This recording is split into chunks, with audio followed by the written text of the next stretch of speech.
why reconnection to animals and nature?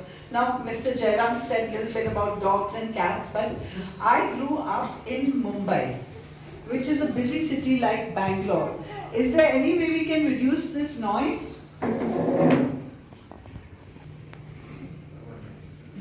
Yeah. And it's a concrete jungle. This is off, mic is off. It's a concrete jungle. And when I moved to Oroville, where I live now, I had got a little house on the beach, lots of nature around, very small house. And the same day I moved, a cat moved in with me. You know, the house is very open. Cat moved in with me. Cat was not my pet. I was just observing the cat and I observed that it's not working.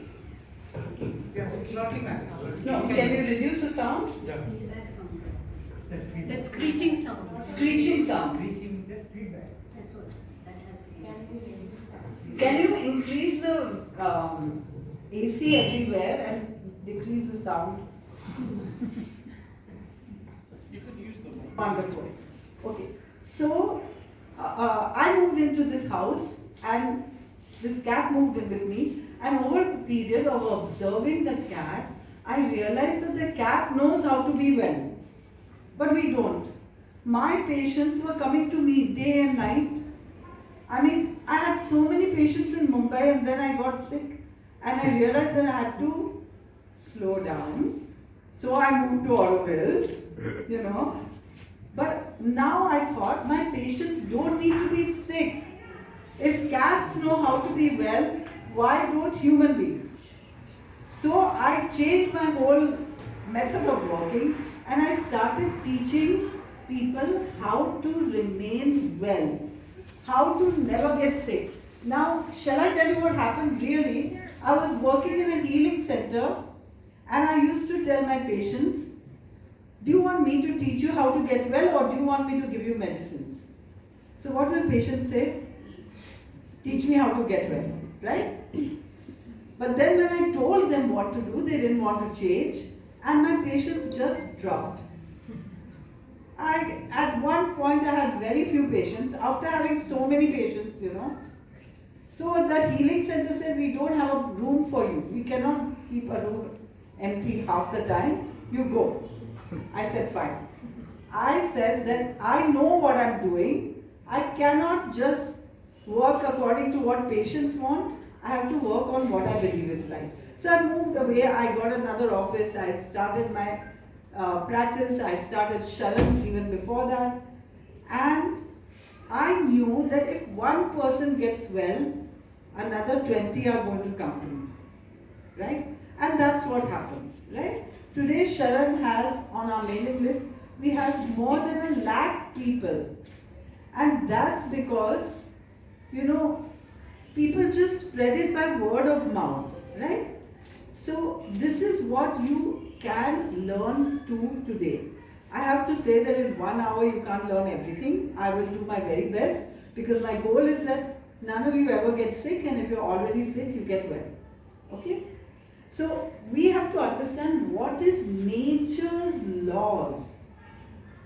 Why do animals understand nature's laws and why don't we? Why are we sick? Because we are living in a culture of disease. Bangalore culture is a culture of disease. I mean, human culture is a culture of disease, right? Let's not say Bangalore. Right? But we don't have to live in that culture. We have to just step out of that culture. Are you all ready to step out of culture? Okay. So what we have to do, we have to understand what the cat already knew, which was that we have to listen to our body and our instincts. See, lions know what to eat, cows know what to eat, cats know what to eat. Humans have been told we are omnivores, that we can eat anything. But is it true? See, one of the things we all grew up with was milk. Every baby loves its mother's milk. But when you first give cow's milk, does any baby appreciate? No. Why? Because in nature, every mammal produces milk only for the young. And no animal drinks another animal's milk. You don't find monkeys drinking elephant's milk or goats drinking pig's milk. Nothing like this happens. But we are drinking milk our entire lives. How can we do that? Can you see what's wrong with that? Right? But when the baby is first given cow's milk, no baby appreciates. Instinctively, the baby will say poo. Then mother will add sugar, cocoa, run around, force it down. Didn't it happen to all of us? Right? So if we can, like the cat, who is not a pet, live according to instincts, then we won't get sick. So what are our instincts, right? Imagine if you're on a farm or an orchard and you see fruits and vegetables, what do you feel like doing? Okay, this is instinct. Now if you see green fields of wheat and rice, does your mouth water? No. Why? Because we can't eat it raw. You know, every animal eats their food raw. But we can't eat that raw. So we don't salivate. And if you see a chicken or a goat or a cow walk by, we never salivate because we can't pounce on that animal. We cannot tear it apart. We definitely cannot eat it raw. It's not our food. Now, if we go on putting the wrong fuel in our body, it's like putting diesel in a car which runs on petrol. It doesn't work. It's like giving meat to a lion or giving meat to a cow or giving grass to a lion. It doesn't work. But we think it works, we do it our entire lives.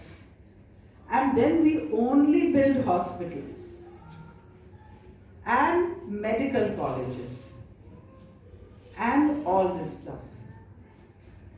Right? So how can we step out of that culture? That is number one. The other thing is that we have to understand that nutrients are the spare parts for healing. And if we take out nutrients from a substance and eat that substance, we cannot heal. So what are we doing?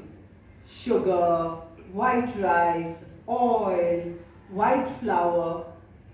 These are all nutrition deficient foods that we are eating every day. I mean, maybe some of you are more enlightened, but many of us are eating it every day, isn't it true? So how can we step away from that and eat all whole foods? We teach people how to cook without oil. Now remember, this is not something very new, because just 150 years ago there was no oil. I mean, oil is a function of oil mills and all that. When I was a child, oil was very expensive. We were not eating fried foods every day. I mean, fried foods were for Diwali. But now we are eating fried foods at 5 o'clock every day, if not at other times also. Right? So then everyone is going to get sick. So we have to increase the nutritive value of all the foods by making sure they are whole. All the animals eat their food whole. But we take all our foods and peel them. Carrots, pumpkins, lauki, bottle gourd, ridge gourd, whatever vegetable we see, potatoes, beetroot, we just peel and throw out the nutrition.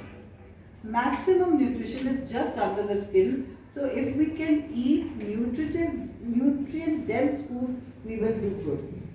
Understand? The third thing is, we are the only species that sprays our food with poison so that other animals don't eat it. And other animals are smart enough, but we eat it. And chemicals are carcinogens and chemicals are hormone disruptors. And we have got more cancer than ever before, and we have got, 50% of our diseases are hormonal, like diabetes. Insulin is a hormone. Hypothyroidism, hyperthyroidism, PCOD, infertility. India was a country of overfertility. Now we have infertility. You're getting what I'm saying, right? And then breast cancer, prostate enlargement, ovarian cancer. These are also hormone dependent problems. Menstrual troubles, menopausal problems, premature puberty, gynecomastia. Gynecomastia means men with women-like breasts. This is becoming common. 50% of our problems, the most common cancers are breast, prostate and ovarian cancers. 50% of our diseases are hormonal because chemicals everywhere, and the chemicals are not just coming from the food. We are living in a chemical cauldron. Chemicals are coming from personal care products. I sit in a car and there's this perfume hanging. You go in a bathroom and that odonil, you don't get fresh air anywhere. As if the Bangalore air is not polluted enough. Everywhere there's some more to add to it. And then perfumes. Perfumes are big hormone disruptors and carcinogens. And they are put in everything: soap, shampoo, deodorants. Then there's agarbatti. We are taking in chemicals, toothpaste. Don't let me forget anything. Personal care products, beauty care products, hair dyes, whatever you name it, it's there. Detergents, and then on top of detergent, people put fabric softener. Another chemical. So that we just drown ourselves in chemicals and we get sick. So how can we think a little different, right? And get well? I just want to mention that there are few chairs in front if anyone wants to come in front. Okay. So now we have to go back to what did nature or God expect us to do? And if we keep thinking like that, we will know exactly what to do. If you see a beehive, does your mouth water? No. Then should we eat honey? No. Simple. Right? Everything I may say today, you already know. Only thing is that you have been told so many other things that you may have forgotten. Are you still registering everyone who's coming? That you may have forgotten. And the only reason I'm asking you all to register is that if you like, there's a lunch after.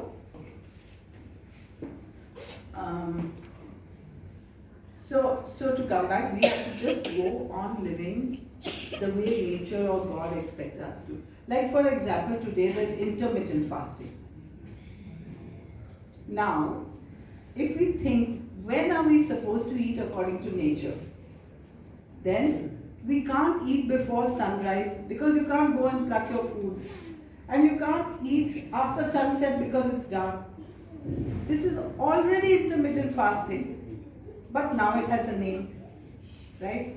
If we can just eat within the sunshine hours during the day, we are already done.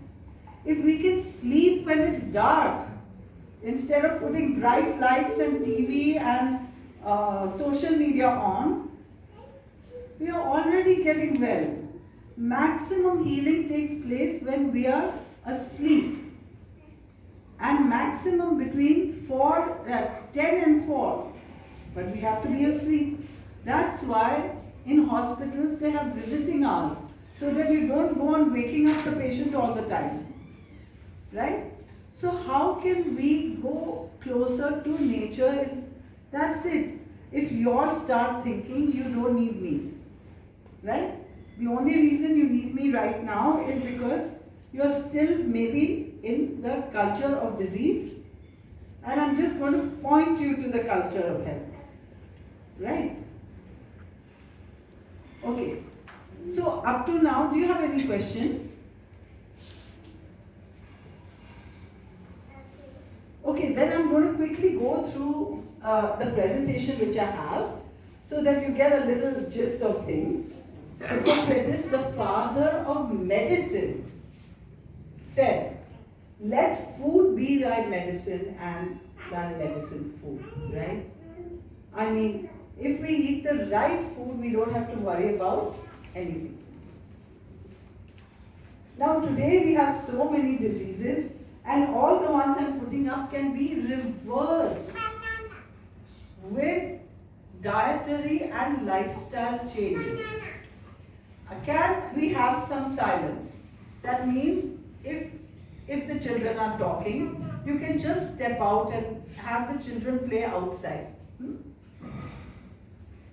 All of these are lifestyle diseases. Now, we have outsourced our health. This is what happened to me when I changed my way of practice. Right? That people still want to go to doctors who hand out toxic pills and surgery. People don't want to go to doctors who hand out lifestyle changes, and that's because we are creatures of habit. Even if you know that you can get healthy by changing, making changes, we often don't want to change because change is difficult. And we just need to be aware that change is difficult, but we are creatures of habit. So, if we move our house, it's difficult. If we move our city, it's difficult. If we move our job, our school, our anything, it's difficult. Only temporary. I mean, many of us have difficulty in moving our place on the dining table. Have you noticed that we all sit in the same place on the dining table every day? Right? If we were to do musical chairs, nobody would play that game. I do 21-day health retreat, you know. I tell you, the chair they take the first day, they want to sit on that till the last day. Right? We are creatures of habit.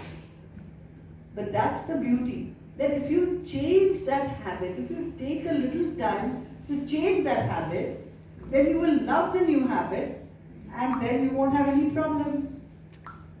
Right? So we can do that too. Now, medicines never cure, we already talked about that. Body always wants to heal. I'm showing you a few videos. Oh, is the sound coming? Yeah. It's coming. Oh no, I don't think so. But I can help it.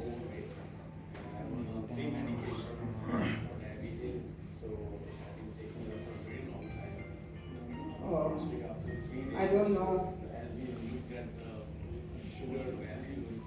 Okay, look, let's forget these. I was just showing you some testimonials. But we have testimonials here. They will share. We don't need all these things, okay?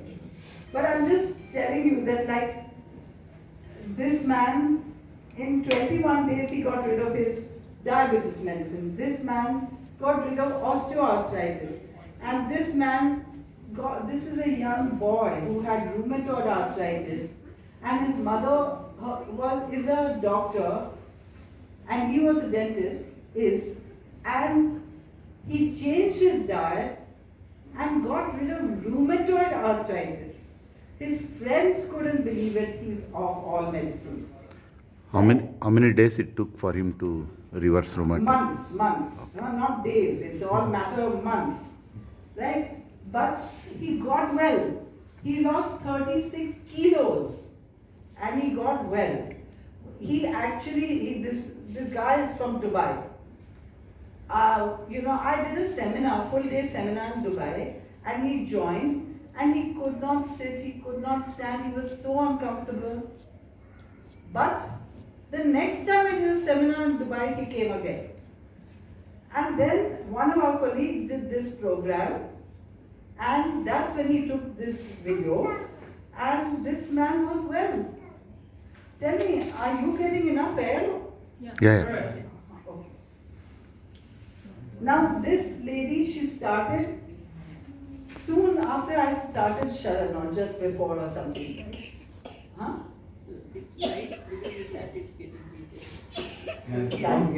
Okay. Can we reduce one light? This light. Show us. She had 70-year-old lady. She had come to me directly from ICU. 3 weeks in ICU, 3 years of heart disease, 3 weeks in ICU came directly. With 1 page of medicines. But she followed everything. In 2 months, she was on 1/4 of one medicine. I said, why are you taking that? She was totally well. She was, if you want, I can play because you can't hear, but you can read. Shall I play? Yes.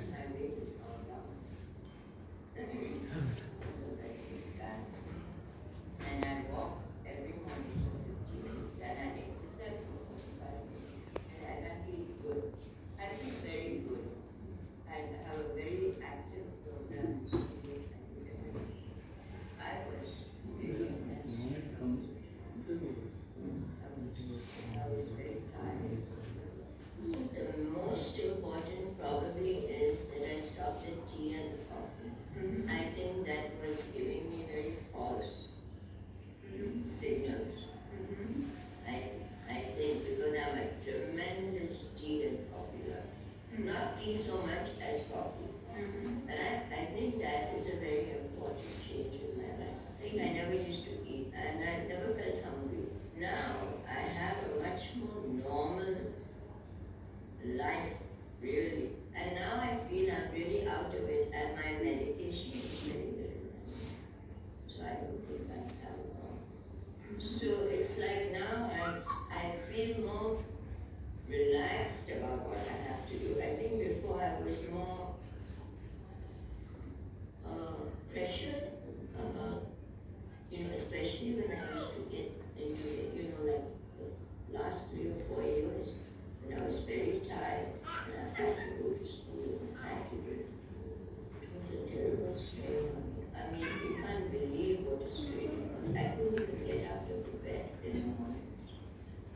Okay, so imagine this woman who couldn't get out of bed in the morning, now going for a walk at 4 in the morning actually, and going for gym in the evening. And even if it's not full blast exercise, whatever she was doing regularly. 70-year-old woman, after 3 years of heart disease, just within 2 months of lifestyle changes, and her stress levels went down, which is most important because that causes heart disease. Now this is her 8 years later. I actually chased her down to take this photo. Can you see what I'm saying? Right? Change the habit, got the results. Right? Okay, we'll just skip all this because, yeah. So, we have been born into a culture of disease. We're conditioned to be sick. We're conditioned to eat against our instinct. We are born with the help of doctors. No cat or dog ever does that. And we are always been given medicine for sickness.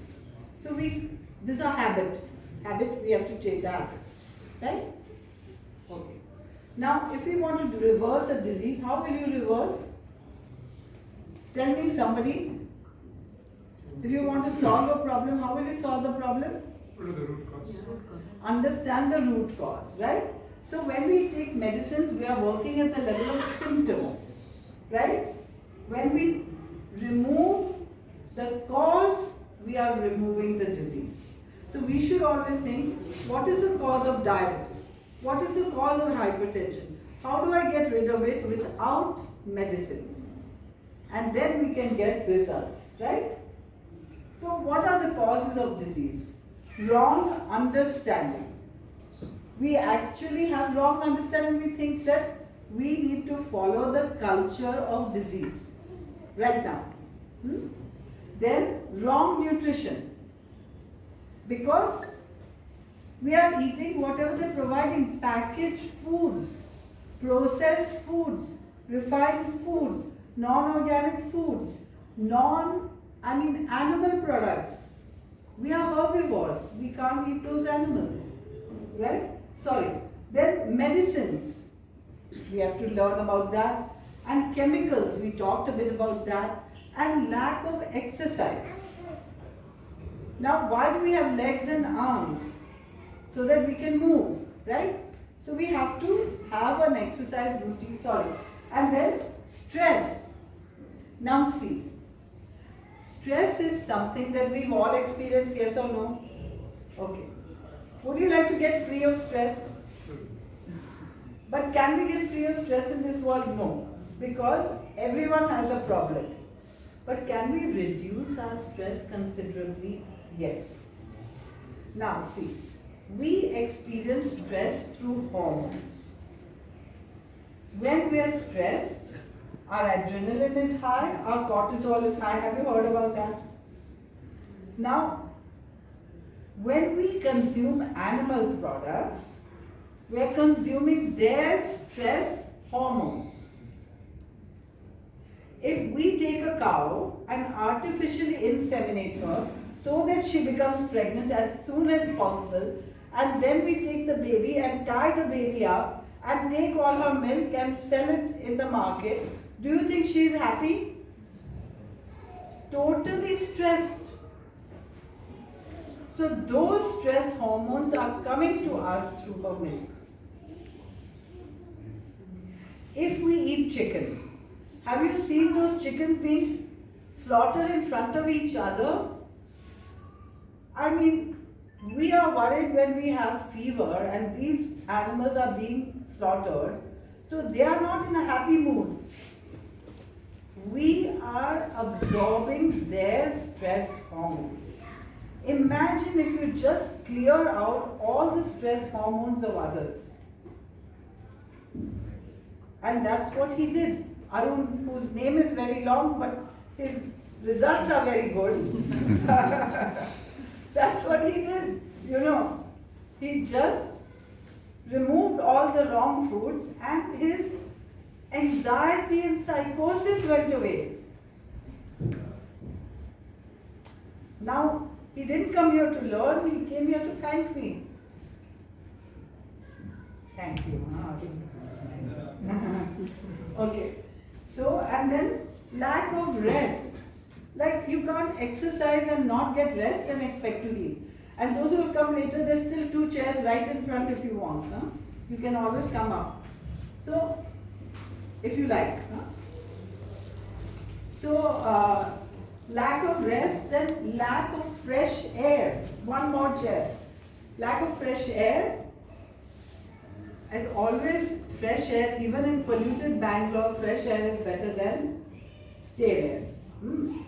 And electromagnetic frequencies, these mobile phones and towers and all of this is affecting us. And